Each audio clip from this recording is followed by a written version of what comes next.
Hi, everyone. Good evening and welcome. Thank you for logging on and joining Nice and Prompt. Great to see everyone coming in.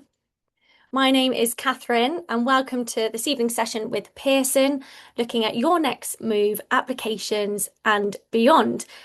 So, we're really excited to be having this session this evening. I'll just give it a couple of minutes to allow for everyone to log on. So, whilst we wait, I'm going to launch a short poll. So that should have popped up on your screen now. If you could please complete that, that would be really great. So we know who is in the session tonight. And also, we're asking a question in terms of what further support or webinars would be useful to see from Pearson. So yeah, really appreciate your answers.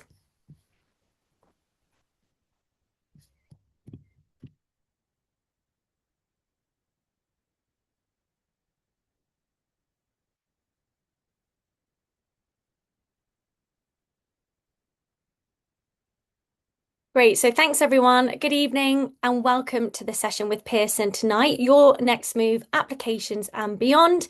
You will see a short poll that has popped up on your screen. So please do take the time to complete that.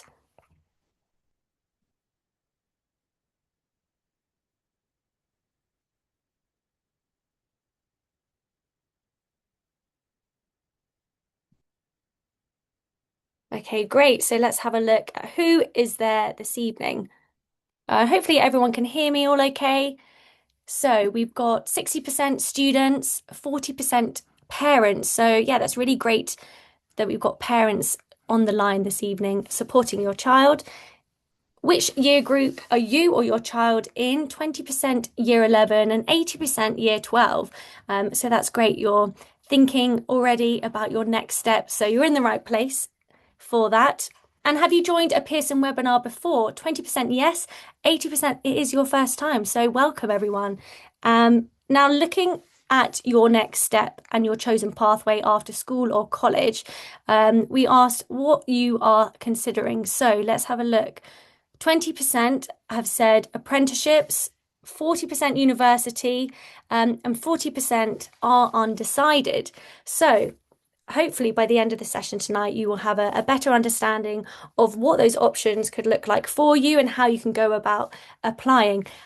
So let's get started. So thanks everyone for completing that poll. Awesome. Okay, so my name is Catherine and I'll be hosting this session this evening. So I work at Pathway CTM, and a little bit about Pathway CTM is we are a social enterprise set up to ensure that when it comes to you thinking about your next steps, you've looked at all the available opportunities that are out there. So for those of you that are a little bit undecided, that's absolutely fine. We can help guide you and support you with thinking about what is the right route for you after school or college, and whether that's after year 11 or after year 13. So, for those of you that perhaps haven't attended a Pathway CTM event before, just to share a little bit about what happens once you register with us. So when you sign up, you'll then receive information from us about free employer events. So events like tonight, an opportunity to meet with employers in person, on a webinar for you to learn more about the great opportunities that are out there for you, because there are so many, and yet we appreciate it can be overwhelming, but hopefully, like joining sessions today will help you think about your next steps and consider those options. So when you are applying for apprenticeships, we also offer one-to-one mentoring to help guide you through the application process and help to prepare you. And we have online resources which you can access, such as like CV templates, cover letters to help support you there. And often we have competitions, so do keep an eye out. So these are our employer partners that we are linked with. So I appreciate there might be some employers on the screen who you've not heard of before, but all these employers have one thing in common, and that's that they have opportunities for you, whether that's work experience or an apprenticeship. So my advice would be for those that are unsure, you're year 11 or year 12, you've still got that time to figure it out. Attend events, meet with employers, learn about the options, as well as finding out what you might want to do. It's also quite good to rule out what you don't want to do. So, of course, at Pathway CTM, we're speaking with these employers weekly, and we'll be able to share you information on the opportunities that they have for you. So, as well as then events like today with Pearson, you can see on our website other upcoming events. Of course, we appreciate that it's exam season is now, so our events are a little bit quieter. But for year 12s, do keep an eye in the autumn term. When it comes to year 13, there'll be lots more events and opportunities for you to meet with employers. And of course, hearing about opportunities. So when these apprenticeships are open, when they're closing, it's really good to sort of get ahead, use that summer term to prepare yourself for that. And for those of you that feel like you need to do a bit more research, that's absolutely fine. We've got our employer profiles where you can learn more about the different companies, learn about, where they're located, different roles that they have available. Like at Pathway CTM, we've got our different departments, we've got our marketing team. So never look at a company and just think, oh, it's a technology firm, it's like an accounting firm. Never rule it out. Do your research because there are loads of different roles within that company. So, of course, tonight we are really excited to be delivering another webinar with Pearson. And for those of you that have attended Pearson webinars before, you might already know about an upcoming opportunity. But we want to share with you the opportunity then for you to meet Pearson in person. So this will be at their London office along Strand near Charing Cross. We do have limited spaces for this, but what the event will be is an opportunity for you to meet with Pearson, so see the office, have an insight into what it's like to work for a company like Pearson, and have one-to-one mentoring. So that could be support with your CV, with your next steps, what sectors you might be interested in, hearing about the different roles and different departments within Pearson. And of course, it's an opportunity for you to, put it on your CV, mark it as an experience on LinkedIn if you do have LinkedIn. Now then, to hopefully secure a place, we just need you to do one thing for us. You might have seen our podcast that we did with Pearson. So hopefully you've got that. We will share that with you again. So you've got the information. On that workbook, once you've listened to the podcast, there's just a few questions that we would like you to answer. Once you've submitted your answers, we will then be in touch to liaise with you regarding that in-person event, which will be taking place in the summer. We will confirm that with you, but you've got about 2 weeks to complete the workbook to then be in with a chance of gaining a spot at that in-person event. So we'll make sure that you've got the information there. I'm going to stop sharing my screen. And I'm now going to hand over to Petronella from Pearson, who's going to be speaking about this session this evening. Hi, Petronella. Hello, everybody. Let me just cross-check that everyone can see my screen. Yeah. Yep, all good. So, hello, just a little bit about me before getting into the fun and exciting topic, application, next steps, what can I do, where can I go, and all of that. So, I just want to sort of like align a little bit closer with you guys and just so understand that I was in your shoes just 3 years ago, so not too long ago. So I began my journey with Pearson on a T-level placement and then progressed into an apprenticeship. And now I'm part of the early careers team as an apprenticeship coordinator, but also leading a T-level placements at Pearson, as well as a bit of like recruitment with internships, apprenticeships, and all that. So it's a mixture of things. So today we have a fun agenda that will be talking about preparing for your next steps, steps to help you prepare and apply, what makes a strong application. So what are the common mistakes? What can I do better to, stand out? We're then going to talk about how to prepare for your interview. I think that is such a critical thing that a lot of young students do face challenges with. So coming from somebody that joins interviews or even conduct interviews and having tips and hints from so with experience, it'll be good. And then we will be talking about next steps. What can you do if you have or if you have not applied? And then we're gonna spend a couple of minutes answering any questions that you may have throughout this session. So number one is really understanding what the session is and why its purpose. So you'll gain what this is really about. To know exactly what to do next, whether you applied or not. You will also deliver a session where you understand what makes a strong application and how can you stand out. And know what to do after you apply. So you don't just stop after you apply. There's a few steps afterwards as well. and then really just feel more confident in your choices and next steps. So, even if you have applied, even if you haven't, this session is for you. And then, why is it important? Well, a strong application can really open so many doors to so many opportunities. It can help you stand out really early and also build your confidence. Even if you think that you're not sure what you want to do, the practice makes confidence, brings confidence. So it's not just about being perfect, it's about being prepared. So that is the key for this session. So let's just jump straight into this, and we're going to be talking about steps to help you prepare and apply. I know a lot of you are maybe in year 10, year 11, year 12, and you're about to finish sort of, break off summer. And you may have thought, how can I use my summer effectively rather than just maybe sitting on my phone, scrolling through TikTok, or that we can use maybe an hour of our day or like 2 hours, depending on how much availability we have, on doing a few steps that could literally make such a huge difference when you start applying for those apprenticeships or even university. But just having that input and that sort of thing in you, preparing and all that can help you. So my first step would I would say is engage on professional platforms. If you're 16 plus, make sure that create that LinkedIn account. Start researching those companies and those professionals that you align with. Do you want to get to know what a senior software developer does? Go and search senior software developers and see what they post, what they do, and what a day to day looks like. And really, or even a companies, if you don't know exactly what role you want to focus on, just finding those companies that align with your values and your interests, and just follow with them, engage on their post, like them, comment.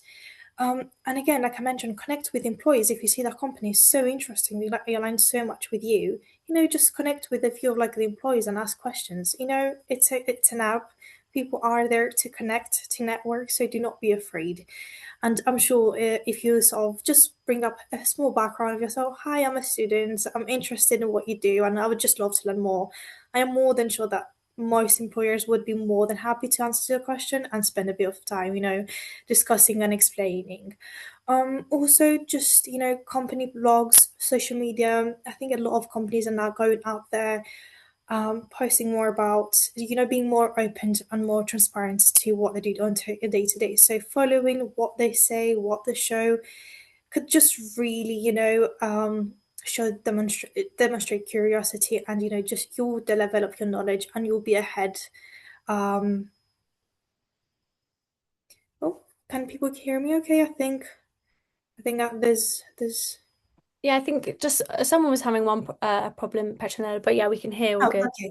Okay, sorry. I was just making sure. Just wanted to Right. make sure people can hear me. The second thing that you could also do is attend events, networking opportunities. Those could be either online or face to face.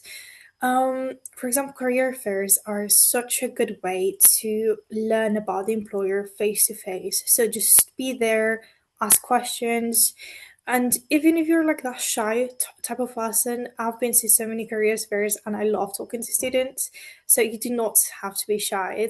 There's nothing to be shy. Just go there, show your curiosity, show your enthusiasm that you have about doing an apprenticeship or even just learning. You don't necessarily have to go there and talk to them. Just if you want to do an apprenticeship, it's just to learn even more. Just asking a question that could be so generic.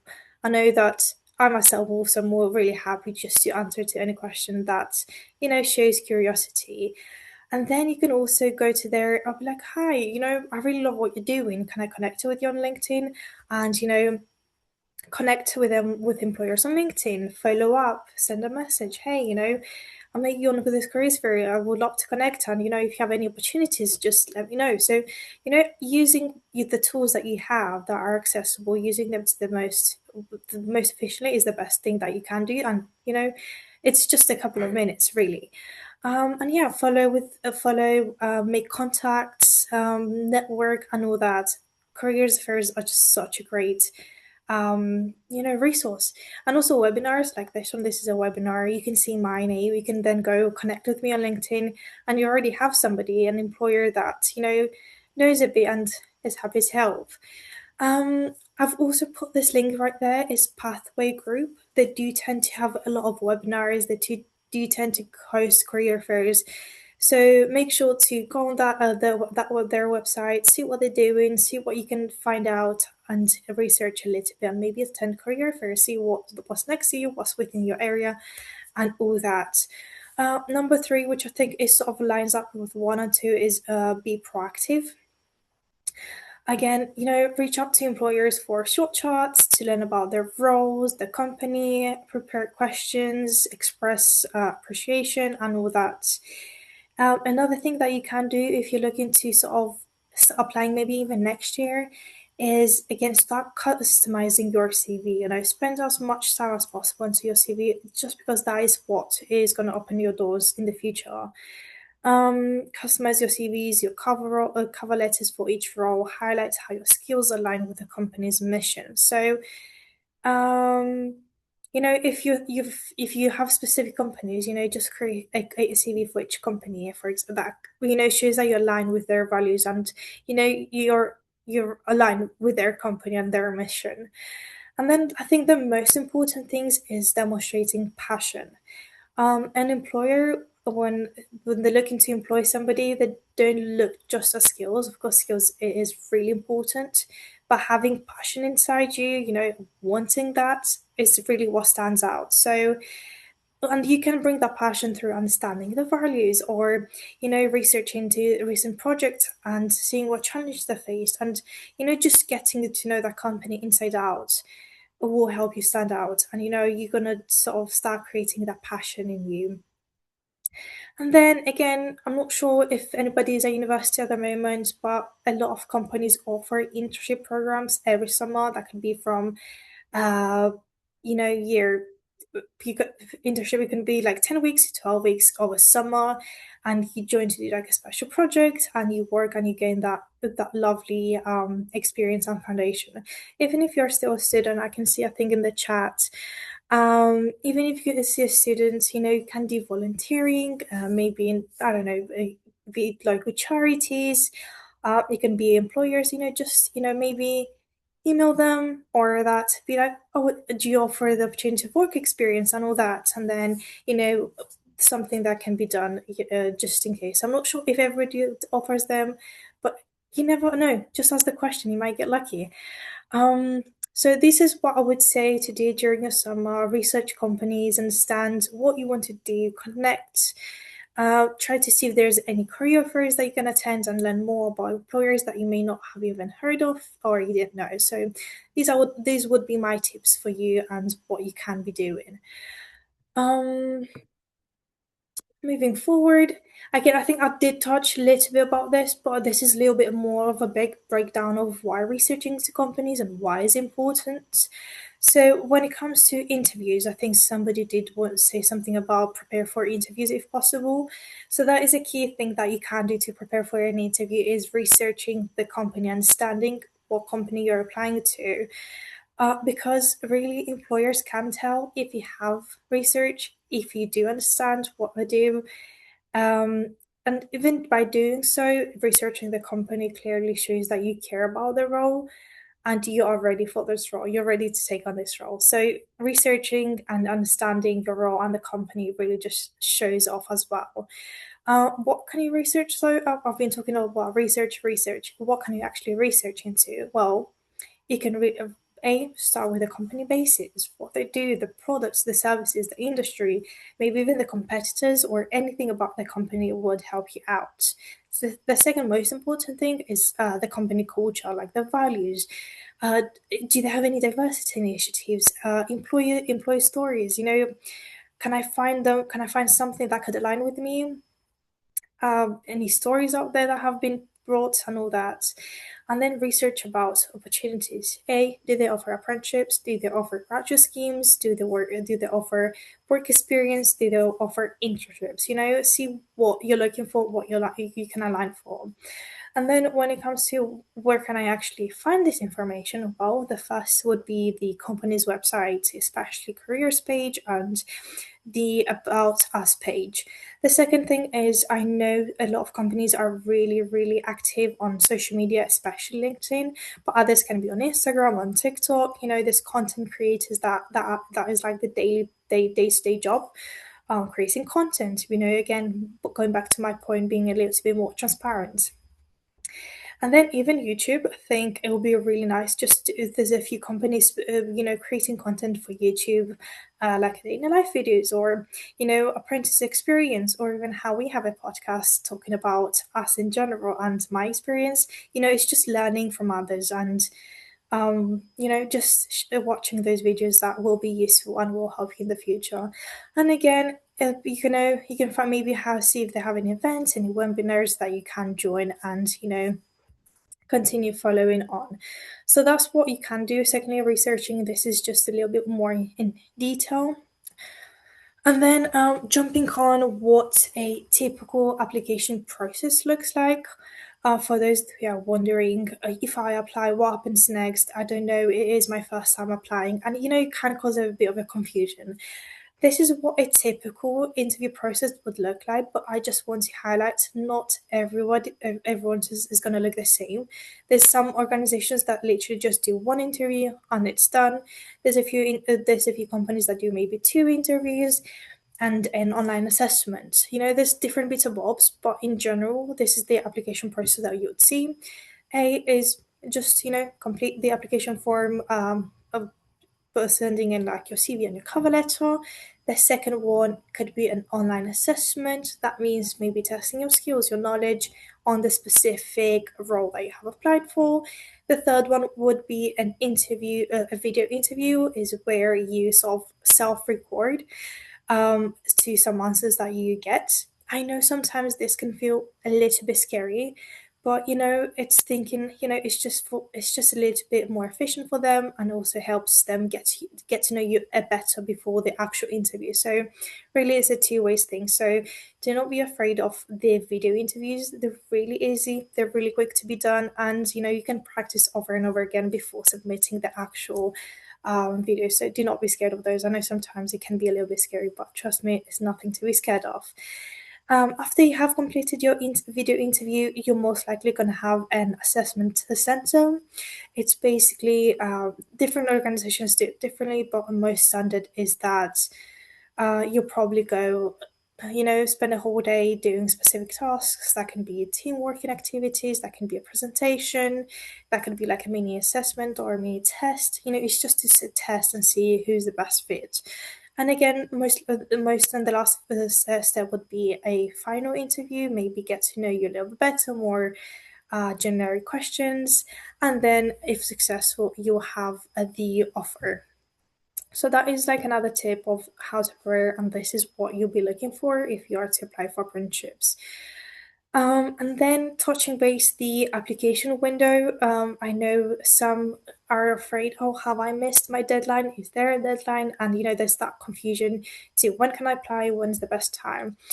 Well, depending on different levels, it's a little bit different. So if you're looking to apply for an apprenticeship, which is between level 2 and level 3, most likely they're going to be open throughout the whole year. I can't say that you're going to find an apprenticeship every time you visit their careers website, but employers do tend to often put out apprenticeships out there throughout the year, so there's no specific date. When it comes to the competitiveness, it's like moderate. There's a lot of people applying, but it's not as highly competitive. And the start date, like I mentioned, it is really flexible, so there's no specific start date. If you're looking to apply for like a higher apprenticeship, which is level 4 to a level 5, the typical opening window is between autumn and spring. So that is your time frame. It is really competitive. So the higher the level, the more competitive it gets. And the start date is mainly September. When it comes to degree apprenticeships, which is a level 6 at the moment, it's between September and January. The application process, the interviews that are taking place, the competitiveness is very high, like I mentioned, and the start date is September again. So there aren't many, you're not going to find degree apprenticeships starting throughout the year. They do tend to follow the academic year, which, they start in September, the learning and all that. So this is the time frame and when can you apply, when it is opened and all that. Moving forward is we've spoken about interviews, we've spoken about the application process, the timeline, but where can you actually find apprenticeships if you're interested in finding apprenticeships? The first and foremost, hence why for in a nice picture, is the government website, which is Find an Apprenticeship. When I took this screenshot, at the moment you can see there's 9,139 apprenticeships available, which you can clearly see there's a wide range of apprenticeships I can still apply for. So that's what I mentioned, it's never too late. There's apprenticeships all year round. It is really easy. You just have to create a really quick account with your email address and password, and then you can see that you can enter either a job or a specific company and the city or the postcode, depending on how uh, to travel time, and then you can sort of select the radius, how far or how close you want it to be to your set location. If you're looking for additional websites to apply, UCAS is a very good website, has a lot of apprenticeships. The the employer careers page as well. If they have apprenticeships and you think you want just that employer, just keep on checking their careers websites. LinkedIn is again very good, and hiring. So these I would say are some really really good websites to go and identify any apprenticeship opportunities that you may want. And again, it can range from level 2 to level 6. Just a second, I'll just drink some water. Oh, no, that's good. And actually, just I did put it in the chat, but it's just good to mention. I know we've got sort of a bit of a split in terms of students thinking about university or apprenticeships for their next step. And you can apply for both university and apprenticeships. So sometimes students think, oh, that you have to choose one or the other, but no, it's really great to keep the options open. So yes, do your UCAS, get your university options in, but then you can also apply for apprenticeships as well. And of course, well, depending on the company with apprenticeships, as Petronella mentioned, they would be open from the autumn term, but then likely then your role would start following like the next academic year, so the following September. So yeah, so do look at that and Yep, keep of options open. course. But Yep, yeah, sorry. I know I focus a lot on apprenticeships, but universities, yes, it's sort of the same pattern. I will give you some tips on how to make a strong application, which can apply if you're applying for university at the moment or you're looking to, the application and all that. Oh, I think there's a question. I have work experience in India, how it helps me in the UK. Well, as long as it's work experience, as long as you had a chance to collaborate, work, get that exposure, you have your skills, you have gained skills, and it doesn't matter the country, as long as you have had the ability to build on your skills and develop. That's what stands out. So the country doesn't matter. It's the skills, your knowledge, and your experience that you have gained from it. Moving forward is what makes a strong application.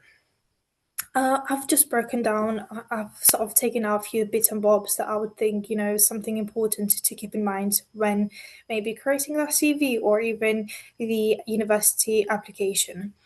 So I can say from a recruiter's perspective, the first impression of your CV matters the most. Your application should be clear, relevant, and easy to read. A recruiter, myself as well as I'm a former recruiter, but and when seeing a whole CV which is just overloaded with information, it's just so difficult to read into and understand.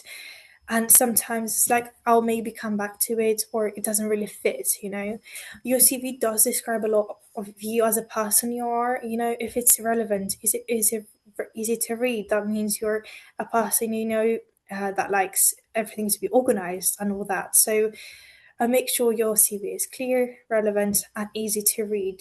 What does a good application mean? Is your ticket to an interview. So depending on your CV, is how you can enter or if you're invited to an interview. And also, when we see a strong application, it automatically makes us really eager to learn more about you as a person. So make sure when you're building your CV, it's clear, relevant, and easy to read. Moving forward is the second bit is make sure you tailor it to the role. You cannot imagine how many CVs we receive daily that are just irrelevant, or they don't correspond to the role. That just means that, they applied without even looking, without even reading the job description, without even understanding the role. So if make sure you try to avoid those generic applications. I know it can sometimes seem like a lot of work adapting, your CV to each role that you apply to, but trust me, that makes a difference, and that's what, you could potentially get an interview from. So make sure that you match your skills to the job description and use keywords from the role. So that is a trick that you can do, is try to steal some words from the job description that aligns with you. So you're not just pulling stuff from the job description just to make sure it's aligning to the role. Make sure that it also aligns to you as a person, aligns to your skills and to your experience. So it's a three-way thing. Make sure that you show that you have researched the company. You can sort of say maybe that put that a little bit in the cover letter. Your mission. I've seen your mission is this, this, this. It aligns closely with me just because of this, this, this. Just make sure you talk about one point, but you explain how you align. So you're not just pulling things into, and that's pretty much it. And then the golden bit right here is that employers look for candidates who are a specific fit, not just good in general. Everybody is good in their way, but you have to sort of align with the role. You must show why should we choose you out of like the 300 or 500 applicants that have applied for the same role. Um, and then again, when it comes to a strong personal statement or introduction to your CV, again, sometimes it can be too generic, or it can be too long, or it can just be quite irrelevant to the role, or it doesn't really explain or tell anything. So make sure you keep it short, include who you are, your key skills maybe that you want to really show off, and your career goals. Just try to make it engaging and relevant. And then secondly, make sure you show clear value. Why you? Highlight like maybe your achievements, your skills again, strengths, and really the purpose of a personal statement is what can you bring to this role, or why you again? It's like, is that question think about when you're trying to sort of create that personal statement, why me? If possible, use a short example, or that could be also sort of put into your cover letter if you think, I don't want to put too much detail on my personal statements. The clear value can be focused more in a cover letter. So your achievements, you can highlight more of your achievements, you can highlight more of your skills, your strengths, and just again, like I mentioned, think of the why always when you try to build your CV or build a cover letter. Moving forward is evidence and example. This is a tricky one just because sometimes people are afraid to say why or give a real example. And sometimes this is the key that is getting missed on. So it's not just, saying I have teamwork, right? The skill of teamwork. Sometimes we need to understand teamwork can mean something different. Give us an example so we know what you're talking about, so we know that you actually have the skills. So again, don't just say I'm a really good teamwork, or I'm a really I'm good at communication. Instead, give real examples and maybe show your impact if possible. For example, I have collaborated within a team of four to complete a project within 2 days early, improving our overall grade to a distinction. That is a really vague, I would say, example, but that's taking this as an example, or maybe even developing more, giving more statistics, putting more numbers in, or really show off. And then when it comes to examples, think about the STAR method. It is a really good tip. So the situation, what was happening, what was going on, what are you trying to sort of describe? The task, what was your responsibility? What did you do? The action you took, I resolved this, I did this, and the outcome. Was there a good outcome, a positive outcome? Did it bring a change? Even if you're a student, you don't need to have real world experience. You can use the STAR method in school projects, part time jobs, any sport teams. You can, you may have a hobby. You may go to football club, and I'm sure you have encountered so many different experiences that you can literally just put in your CV that don't have to be work related, or even volunteering if you have done any. Moving forward is make sure, I think I'm going back a little bit, is make it professional and clean. So make sure your CV is well structured, so you have clear headings. It's easy to scan with bullet points, so do not use big paragraphs, big chunky paragraphs. Make sure that you, within a bullet point, you outline what's important and what you want to outline. Make sure there's no spelling or grammar mistakes. Sometimes that can just be like, it's not ideal to show off that you haven't put in much time, or you haven't taken your time to clearly sort of read through your CV and ensure there's no any mistakes or grammar mistakes. If you think you have read it over and over again, make sure you can give it to your parents or your guardians or your siblings or a teacher at school. It can be literally anybody. Just kindly ask, this is my CV. Could you please review it to make sure my grammar, my spelling, there's no spelling mistakes.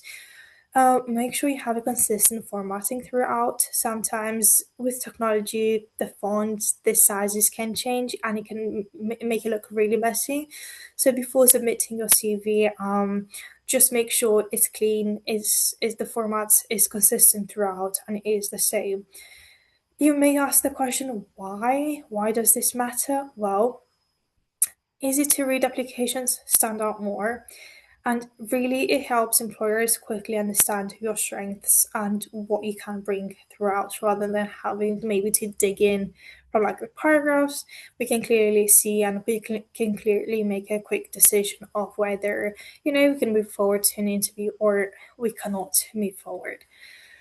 And then another point is show your motivation. I think this brings us back to the research of the company, but it's again, show your motivation through your CV. So, why this role? Why this company? What interests you? Enthusiasm and effort make a big difference in competitive applications. Like I mentioned, sometimes employers receive 3, 4, 500 applications. It is really important that you show, that you have put that effort in. You are so enthusiastic about this role and you want this. Again, recruiters look for potential, mindset, and willingness to learn.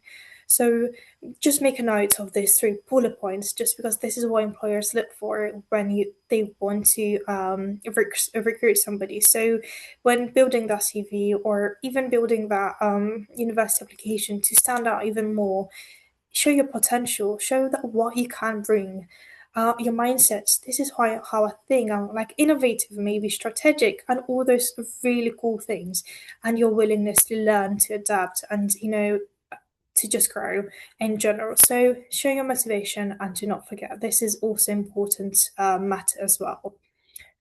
And then this is something that is really important. I think I keep on mentioning important, but they all play a key role in an application. But I think out of the whole session, if this is something that you can take home, I think this is the slide I would say you should sort of remember. Is a key tracking key milestones and deadlines. So staying on track.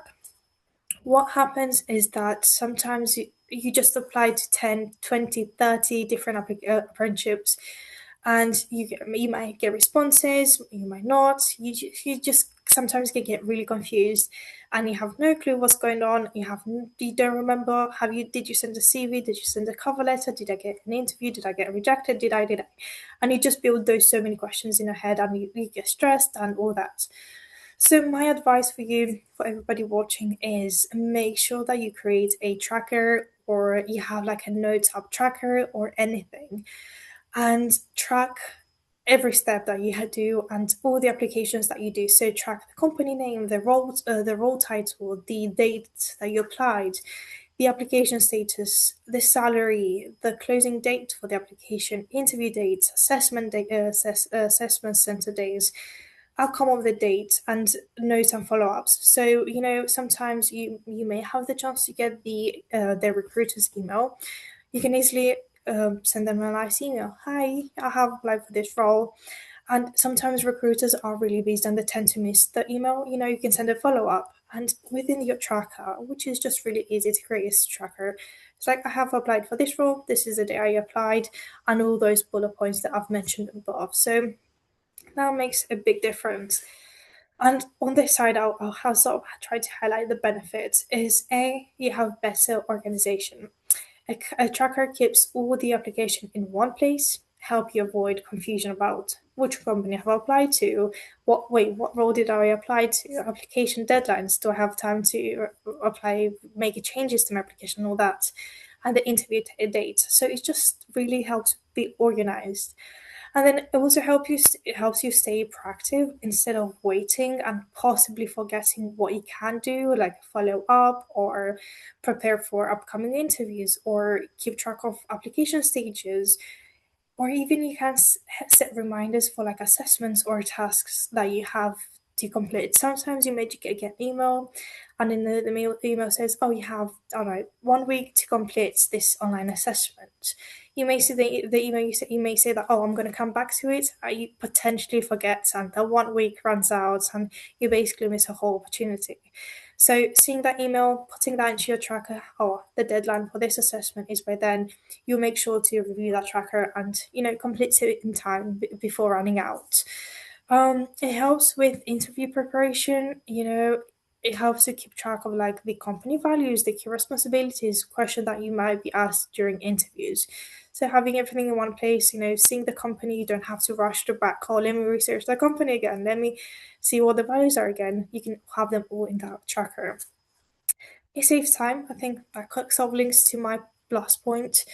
But you won't need to search through emails trying to find the job description or trying to find interview links, trying to find if salary information, could try to find any company details. You have everything stored in one place, which is really accessible, easy to read, and it are your notes, which means you have what you have written and you know where you can find everything. And then the last and the most important thing I know is like a really stressful period when you apply, when you are waiting for responses. And the tracker can just help you reduce the stress. So it can be a bit overwhelming. Having a tracker can give you a sense of control, clear visibility of progress, and less chance of missing opportunities. I'm just going to ask a quick question. Have you guys ever, if you have had applied to apprenticeships or university, have you ever thought of creating a tracker and keeping track of all your sort of your stages and all that? So I'm quite curious just to learn a little bit just before moving forward. So just 30 seconds, yes, no, in the chat. I'm just quite curious to see what's going on and if you ever thought about it. Yeah, and maybe if not, then hopefully then, Yeah. that's really great advice that Petronella has shared. And you made a good point in terms of making notes of like the deadlines. Often we've spoken with students before and they've applied for apprenticeships, but then unfortunately they've missed out on the next stage because they Hmm. just didn't complete it in time. So that's, it is very critical to keep checking your emails and to be mindful of those deadlines. So someone had mentioned Excel and Notion. Oh, that's nice. It's an Good. app, but yeah, thinking about it. But then for those of you that maybe weren't, then after today, it's something Yeah, to bear in mind ready for year 13. A quick absolutely. question on CVs. Is it important to attach a photo on your CV or not? I wouldn't say so. So, to be honest, I have recruited in different countries, and it really is like a culture thing or it's like a country thing. For example, when I was recruiting in Spain, everybody had a picture. When I was recruiting in Poland, nobody had a Hmm. picture. When Interesting. I recruit in the UK, it's a mixture. If you feel comfortable, confident in putting a picture, that's absolutely fine. If you don't, that's absolutely fine. So it's a personal preference, I would say. It doesn't matter if you have or if you don't. And yeah, I hope that answers your question. But we're going to move forward just because I think that we have a few things to cover. And then I'm going to talk a little bit about common mistakes that students do tend to sort of do during an application. And I think it will touch a little bit based on what I've spoken beforehand. Sending generic applications. I think we've spoken about that, so there's no point in me summarizing that again. B is not researching the company. Sometimes students go into the interview and they can't explain what the company does or why they want to work there, which is just a clear, a direct no. So if you didn't have the chance to research the company, why even bother to apply? So that is like sort of the logic. Number three is weak or unclear CVs. So sometimes a lot of CVs have no clear career goals. The list of the listing tasks instead, or like achievements or skills. Sometimes people would say, I have done this, I have done that and that. They don't really emphasize or show this is actually the skill I've gained from this task, or this is what I have achieved. Again, poor formatting or no structure at all. So sometimes it can be paragraphs, no bullet points, no full stops. It's just a mixture. And then really missing the relevant key skills for the role. So, like I mentioned, make sure that you revise and you study the job description, and then adjusting your CV a little bit to make sure it is of a line and they correspond. Number four is not linking experiences to the roles. So, you are a student, that's absolutely fine. You have years and years of experience and, things that you have learned, things you have done. For example, like school projects or part-time jobs or something that can be personal, but you need to be able to that from that experience that you have done like school or anything like that, transform it into something that aligns with the role and shows clearly the skills that you have had from this experience. You can put your skills into this role as well. Number five is poor attention to detail. So, spelling mistakes, grammar errors, the wrong company's name, or missing documents. Sometimes, employers do request a CV and a cover letter. What a lot of applicants do is just submit a CV, no cover letters, just because maybe didn't read the job description right or they misstood their information. So it's really important before you submit, you make sure that you go through it once again, make sure you have done exactly what's being requested to ensure the ability to move forward to the application process. Number six, I would say this jumps a little bit into the interview. It's like the lack of preparation for interviews. A lot of people may assume, oh, it's going to be really easy. I don't need to prepare anything, and I can just show up and everything will be fine. It's good to have that sort of feeling everything will be okay, but preparation is needed. So a lot of people may struggle with to answer why this role, or sometimes people just sort of tell me about a time. They just you're maybe due to the stress you just may black out and not remember anything. So maybe having some sticky notes, maybe something that can prompt you to answer the questions is just really helpful. So do take your time to prepare for your interviews, for as much time as you need, and just make sure you feel comfortable, confident, and being able to answer those really generic questions.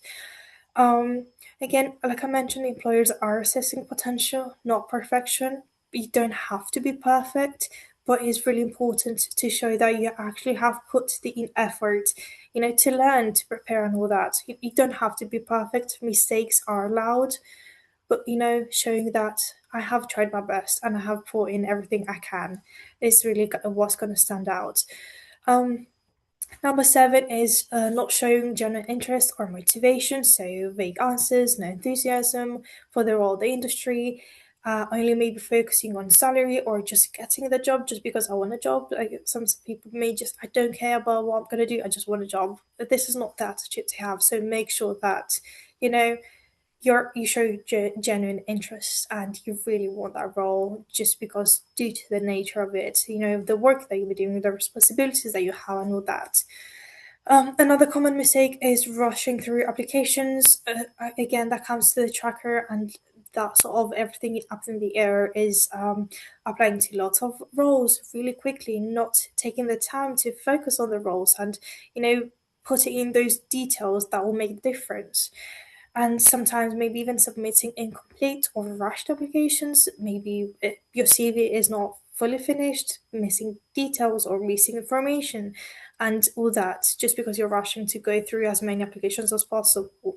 But something I will touch base on is quality over quantity. So having fewer applications, but those applications are perfect, they're really going to stand out.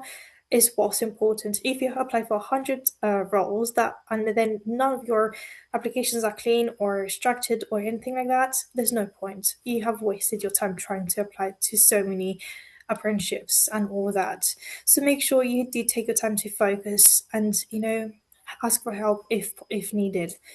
Um, and then nine, I think again, not following instructions, ignoring application questions, missing required formats or steps, and it just really shows a lack of attention and professionalism.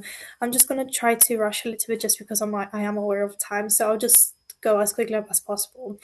How to prepare for an interview is really again company, research the company, study the job description. Why does this matter? Again, shows interest, strengthens your preparation, and helps you tailor your responses effectively. So, to be honest, CV and sort of preparing for interview are kind of sort of the same. You do have to research the company before you apply for the role, but you also have to research the company for your interview. So it's sort of the similar.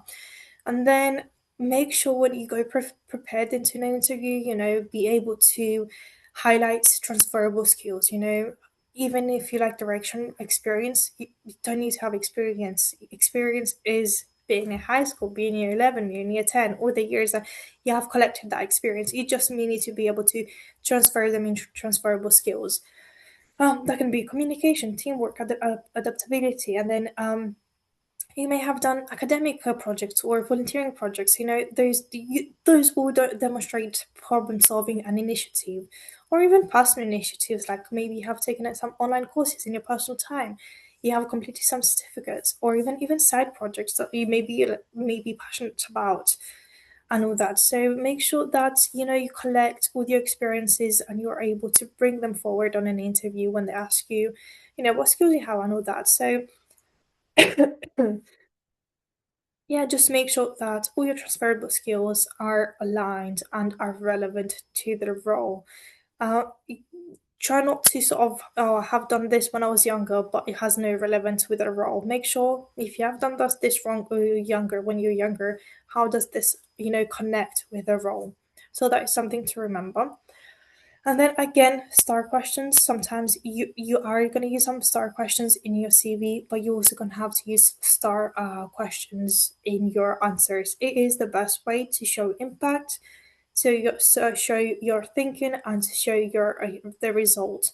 So if you want to take a picture of this, maybe just so you can go back to it, a few examples of like what star examples are, what you can do, what can you use, but the star method is such a good technique and is not used as much as it should be.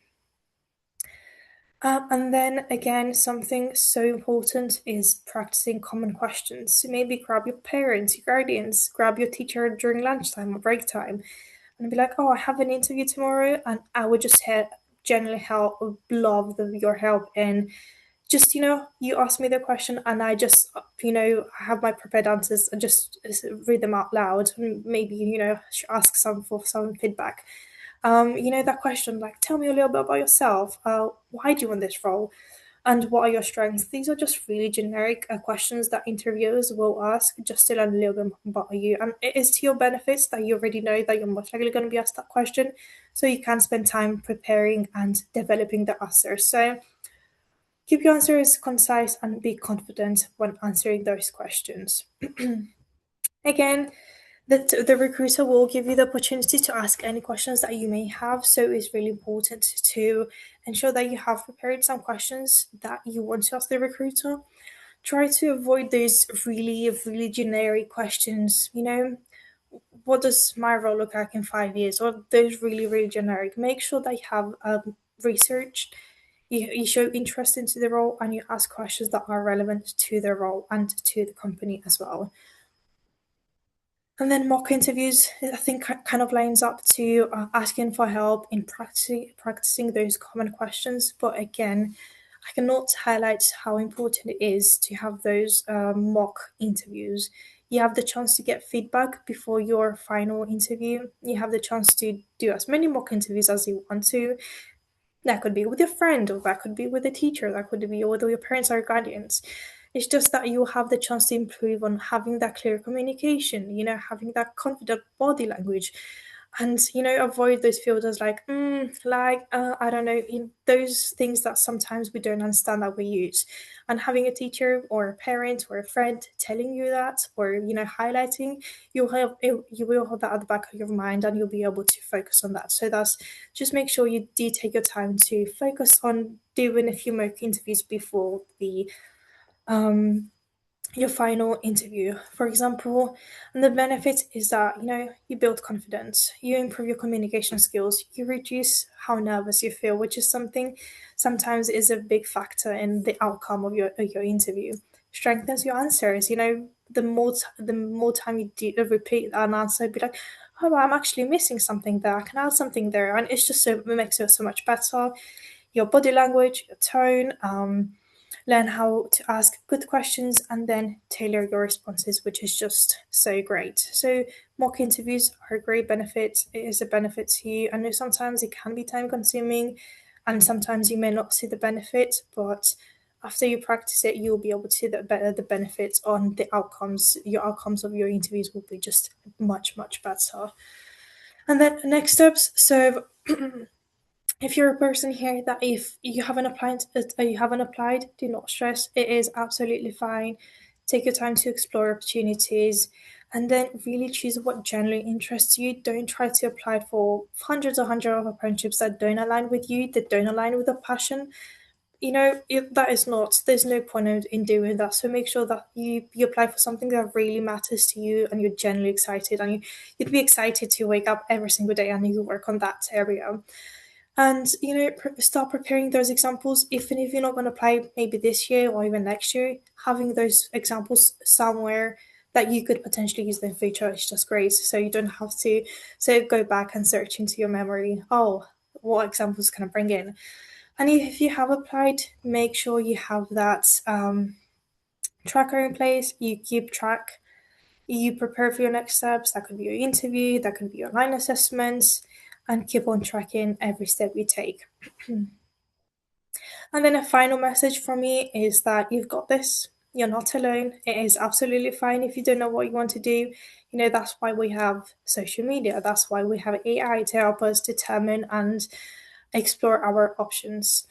And again, you don't need to have everything figured out. It is absolutely fine. You just need to take the next step. That could be researching, that could be networking, that could be attending career fairs just to explore your opportunities. Progression over perfection. I know we don't have a lot of time, so if we have any questions, then chat. I'm more than happy to answer them. But yeah, thank you so much for listening and being part of this session. I hope it has helped and you have taken something useful from this session. Yeah, that's really great, Petronella. Lots of useful information shared. We did have a few questions come in, so I just want to go through them. I did see one regarding applying for university and an apprenticeship. Would you say it's easier to get into university versus an apprenticeship? I I wouldn't say it's easier. It depends on the university you apply for. It depends on the time that you spend applying for university. I think universities, it's just there's a bigger sort of, there's more seats available, take it that way. There's many different universities. So for a company, for example, they may have just one vacancy available. A university can have like 500, 600, depending on like the number of the classes. So there's nothing easier. It depends on what you want to do. Depends, is university something that you want to do? Is it something that you're more of like a person that wants to learn, study, and just focus studying, and then potentially going into like working after finishing university. There's others that love just apprenticeships, just because it offers them the ability, yes, to study, but also getting the hands-on experience. I can't say for sure university is much easier to get into, because there's some universities that are really tricky to get into, same as apprenticeships. So for some apprenticeships, the application process is really easy. It's just one interview, and there can be like 10 vacancies. There's a higher possibility. There's other companies that offer only one apprenticeship, which is just really competitive, really hard to get into. So It depends on the company, it depends on the university you apply for. Catherine, do you think I'm missing something Yeah, here? no, definitely. Yeah. Also, I guess in terms of like the requirements for some of the apprenticeships, as Yeah, you mentioned, yeah. depends on the company. If you're doing like an engineering apprenticeship, you may have to have certain grade requirements to get onto that. Yeah, thanks, Petronella. A question's come in for you. Did you have any trouble finding an apprenticeship because you did a T level? No, I can say because I did a T level, it was much easier to get into an apprenticeship. So the thought of T levels is that you do 315 hours of work experience, which is roughly 45 days over 2 years. I had the chance to build my profile, to build my skills, and get to know my employer, and also the employer getting to know me. So I did my T level placement with Pearson, and as you can see, I am at Pearson at the moment. I work for Pearson, and really T level placement did help me progress into an apprenticeship. It sort of opened that door for me to get my step into it. The employer got to meet me. They got to see who I am, the skills, what I can bring into. And it's basically a 45-day interview. That's how we name it somehow. It's not really an interview, but it's an interview to get to know better the parties and all that. So I can say it helped me. It did not sort of build a barrier or something like that. It helped me so much. It gave me the confidence, the skills, and it just laid a really good foundation to be able to sort of progress onto an apprenticeship afterwards. Yeah, no, definitely. So you mentioned in terms, obviously, different companies have different number of opportunities. Should I apply for job roles where 30 or even over 100 people have already applied? What would your advice be to that? Yes, absolutely. Do not be scared of the numbers. Um, you know, recruiters do try to go through most of the applications. Hence, if even if there's like 30 people or 100 people, I tend to go through all the applications that I receive. Doesn't matter the time that I spend, is that I want to give a fair chance to everyone that has applied. So do not be scared if 30 people have applied. That is, it's a good number, but it's never enough. So the more applications, it doesn't matter. That means that there's a bigger competition, but you still may be selected. So do not get afraid of the numbers. If that is a role that aligns with you, just apply for it. Do not think about it. Oh, there's already 300, Mm. even 300 or 100 of that. So do not be scared of the numbers. Yeah, exactly. And you could be the one that is Yeah, is successful. Okay, I appreciate that we have hit 7 o'clock, but we've got a few yeah, more questions, so we will that's answer them. absolutely fine. Yeah. Um, oh yeah, so someone's mentioned some apprenticeships, so level 6 apprenticeships require A-level maths because of their university partner, which act as a barrier on most BTEC or T-level students. Yeah, of course, yeah, as Petronella mentioned, depending on the company you're applying for and the role, there will be different requirements. Someone has mentioned regarding retention. So obviously, once you finish your apprenticeship, are you then likely to get a full-time role? I think on average, organizations Yeah. retain, I think, 61% of apprentices versus 56 of graduates after 5 years. So, if you're coming into that firm at an apprenticeship level, you're more likely to stay on for a full-time role. Of course, it does depend on the company. Yeah. Anything else that we might have missed? But yeah, great questions, everyone. Petronella, quickly regarding cover letters, what points could someone make on their cover letter to make it sound interesting and for them to stand out? So take cover letters as your chance and your opportunity to talk about the things you did not get a chance to mention in your CV. What a lot of people do is copy and paste exactly what they've mentioned in their CV into the cover letters and maybe expanding a little bit more. But see cover letters as the chance to, communicate to the employer, this is who I am, this is what I can bring, and this is why you have to choose me. It's a chance to show, I want this role. I want this role because I have done this, I have done this. So here's a chance to use like your experiences, not work experience if you don't have any, your life experiences, your projects at school, any collaboration teamwork that you have done is your chance to show those skills. So use cover letters to tell your story. So make it interesting, but telling your story, having that nice story to show there. And standing out, make sure that, you may use experiences and all that you have put into, but make sure it aligns to the role. That's how you can stand out.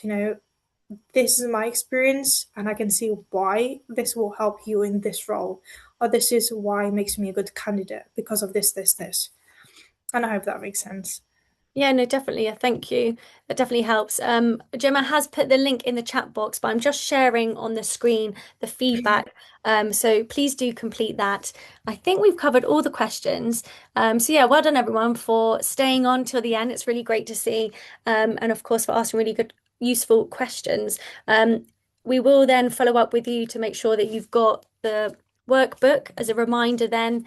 Listen to the podcast, more information there, and you'll be able to hear further information about Petronella's experience from school. And then, of course, once you submit your workbook questions, then we'll be in touch with you, and hopefully you'll be able to secure a place to come and meet Petronella and the team at Pearson in the summer. But yeah, I just want to say thank you, everyone, and thanks for Petronella. Yeah, really great, useful information for those students. You've got that bit of time, haven't you? How can you utilize your summer? Make that tracker. I think that's a game changer when you're applying for apprenticeships to stay organized. So that was really useful. Of course, the session has been recorded, so we'll send around the recording so you can look back and review it there. But thank you everyone for joining and enjoy your evening, and we will see you soon. And Thank thanks, you, Petronella. Mary. Enjoy. Bye bye.